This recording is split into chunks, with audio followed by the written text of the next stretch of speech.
ఈ వీడియో చూసే ముందు శ్రీం అని కామెంట్ చేయండి. తొలి ఏకాదశి రోజు ఆ విష్ణుమూర్తిని ఏ విధంగా పూజించాలి అనేది ఇప్పుడు ఈ వీడియోలో మనం తెలుసుకుందాం. ముందుగా ఈ వీడియోని లైక్ చేయండి, ప్లీజ్ మా ఛానల్ని సబ్స్క్రైబ్ చేసుకోండి, అలానే ఈ వీడియోని చివరి వరకు స్కిప్ చేయకుండా చూడండి. ఆషాఢ మాసంలో శుక్ల పక్షంలో వచ్చి ఏకాదశి తిథిని తొలి ఏకాదశి అని అంటారు. ఈ రోజు అంటే ఆ విష్ణుమూర్తి ఎంతో ఇష్టమైన రోజు. ఈ రోజు ఆ శ్రీ మహావిష్ణువు యోగ నిద్రలోనికి వెళ్తాడు. జూలై 17 బుధవారం ఈ తొలి ఏకాదశి పండుగ వచ్చింది.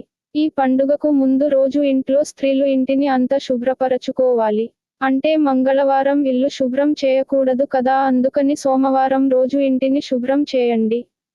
ఈ పండుగ రోజు స్త్రీలు తెల్లవారుజామున నిద్ర లేచి ఇంటి ముందు ముగ్గు వేయాలి.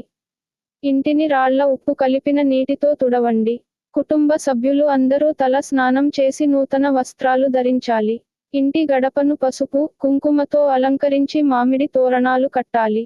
పూజ మందిరంలో దేవుని పటాలను శుభ్రంగా కడిగి గంధం, కుంకుమ, పూలతో అలంకరించాలి. విష్ణుమూర్తికి పాలతో చేసిన పరమాన్నాన్ని నైవేద్యంగా పెట్టాలి. ప్రమీదలో ఆవు నెయ్యి పోసి 5 ఒత్తులు వేసి దీపాన్ని వెలిగించండి. దీపానికి గంధం, కుంకుమ, పూలు పెట్టి దీపంకి నమస్కారం చేయండి. ఎక్కడ దీపం వెలుగుతుందో అక్కడ ముక్కోటి దేవతలు కొలువై ఉంటారు. ఈ రోజు ఆ విష్ణుమూర్తిని పూజించిన తరువాత ఓం నమో నారాయణాయ, ఓం నమో భగవతే వాసుదేవాయ నమః అని మంత్రాన్ని 21 సార్లు జపించండి. ఏకాదశి నాడు శ్రీ మహావిష్ణువు మేలుకొని పాలకడలిలో శేషశయ్యపై సేవించి యోగ నిద్రలో ఉంటాడు. ఈ రోజు ఎవరైతే ఉపవాసం ఉండి శ్రీ మహావిష్ణువు పూజిస్తారో వారిపై ఎల్లప్పుడూ శ్రీ మహావిష్ణువు లక్ష్మీదేవి ఆశీర్వాదం కలుగుతుంది.